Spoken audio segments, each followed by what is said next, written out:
Hi, I'm Lynn Hedrick. I'm the chair of this year's Urban Page Award Committee, and I'm here with one of this year's finalists, Prbhakara Nagareddy from the University of Kentucky. And I wanted to ask Prabha about his research and let him tell you what he's been up to. So Prabha, congratulations on being a finalist. Thank you. Tell us a little bit about your work, what your topic is, and how you started studying it, and what you found. Sure. All right, so we basically started looking at the ways which diabetes accelerates atherosclerosis. That's how we started, and it all started in Columbia University when I was a postdoc with Ira Goldberg. So in collaboration with Alan Tal and Ed Fisher, we started looking at the mechanisms by which monocytes and neutrophils are produced in response to a chronic disease like atherosclerosis. So then after publishing a few novel mechanisms by which diabetes accelerates atherosclerosis, we are now looking at the ways which myocardial ischemia, for example, is doing a similar thing. So more specifically, we are looking at the signaling mediators, or the molecules that are released from the heart in response to injury to the heart, and how those signaling mediators communicate with the bone marrow and spleen to promote myelopoiesis, or in simpler terms, production of more myeloid cells like monocytes and neutrophils. Mm-hmm. And what are some of these signals? So the signaling mechanisms are not so complex. Of course, we are looking at one angle. So we are looking at the so-called the DAMPs, damage-associated molecular pattern molecules. So these are the molecules that are the endogenous substances which are sequestered in the cell under physiological conditions, but are released into the circulation in response to necrosis, cell death by necrosis, or even in response to a stress. So once these molecules are released, they communicate with their receptors, or interact with the receptors, sometimes within the local environment, but sometimes they travel far to the bone marrow and promote myelopoiesis. Again, we have looked at different disease conditions here. So the first thing we did was in type 1 diabetes, the next one was type 2 diabetes, and now I'm looking at myocardial ischemia. That the pathways are quite different, but the initiators of myelopoiesis are the same. So in type 1 diabetes, in response to high glucose, neutrophils release these DAMP molecules. They react with RAGE receptors on common myeloid progenitor cells in the bone marrow, and they promote myelopoiesis. So if you have more monocytes in your circulation, then that will impair the regression of atherosclerosis, even if you reduce the cholesterol. So in our second story, what we found was that this is in type 2 diabetes. Of course, we thought that it is also a glucose effect, but it wasn't. So it was actually an obesity effect. So what happens in this model, or in this disease condition, is that in response to obesity or adiposity, these DAMPs are released. Again, as I said, these are released in response to necrosis. So if someone is severely obese, there will be a lot of dying adipocytes, and that leads to the induction of these DAMP molecules. So in this case, they are not released into the circulation like the way it was in type 1 diabetes, but instead they're released locally within the fat, and these DAMPs act on TLR4 receptor on adipose tissue macrophages, and that leads to the induction of the so-called inflammasome pathway. And this pathway has been studied widely in the context of infectious diseases. So whenever there is an activation or induction of inflammasome, it actually results in the production of active cytokines from inactive cytokines.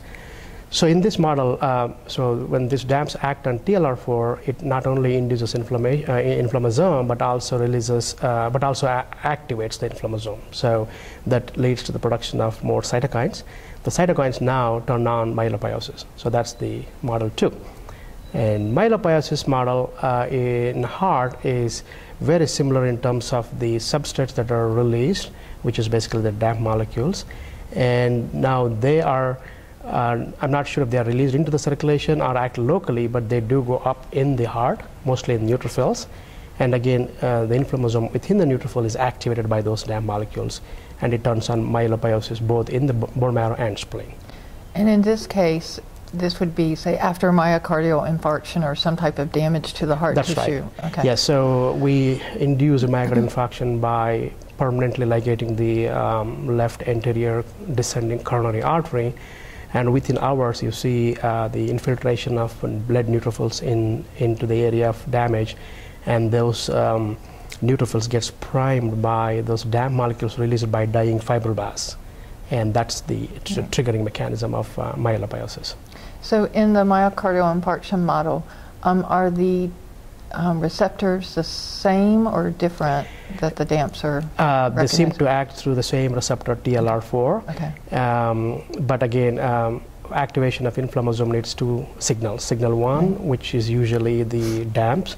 Signal 2, we don't know yet, but we believe that that could be probably spillover of ATP because of the cell death. Right. Or it could be due to DAMPs itself, because some argue that DAMPs could also activate inflammasome in addition to induction of inflammasome. So one of those mechanisms, we still haven't found out that yet. It's exciting. Oh, yeah. Really exciting. It's interesting that it's different with the different That's right. diseases, Yeah. right? Right. Yeah. So Yeah. it's very exciting. So in RAGE is really your in type 1, Yeah. you see the RAGE, but not so much in... That's right. So in type 1 diabetes, it It's was the very RAGE, because for induction of RAGE, it seems that you need to have a hyperglycemic environment. But in obesity or type 2 diabetes, it wasn't. There was no role for RAGE. Although I know that some people are presenting in the present meeting that RAGE do play a role in obesity-induced insulin resistance and inflammation, but we did not see a role for RAGE in type 2 diabetes, at least in the context of myelopoiesis. And similarly in MI, myocardial ischemia, we also do not see a role for RAGE. So Prabha, can you tell us the significance of your work in terms of therapy, future therapy, how it's going to benefit cardiovascular disease down the road? Yep. So there is a lot of literature out there that suggests that increasing number of monocytes or neutrophils in the circulation correlates with poor outcomes. And so it's really important for us to understand how these monocytes and neutrophils are produced in the circulation to contain those numbers. So my research is focused on understanding how these neutrophils are produced within hours after injury to the heart, so that we can limit the response, because I'm not trying to control the entire inflammatory response, but I would like to limit this severe pro-inflammatory response in order to keep the number of neutrophils down, so that you have a better outcome. In fact, there is already some evidence that shows that neutropenia, or less neutrophils, is actually will result in better outcomes following an attack. So one of the ways we are looking at is to use the small molecule inhibitors to prevent the binding of the DAMP molecules A8 and A9 to TLR4 receptor. I'm already in touch with the company that they are developing these molecules for inhibiting A8 and A9. So we're going to use those small molecule inhibitors to prevent the interaction of DAMPs with the TLR4 receptor. And of course, you need to first do this proof of principle studies before you think about the therapy. So right now we are in the stage of understanding the molecular mechanisms. Right, right. Well, it's great work. So very exciting, and congratulations for being a finalist. And I look forward to hearing the details of your work this afternoon at your presentation. All right. Thank you. So thank you very much. Take care.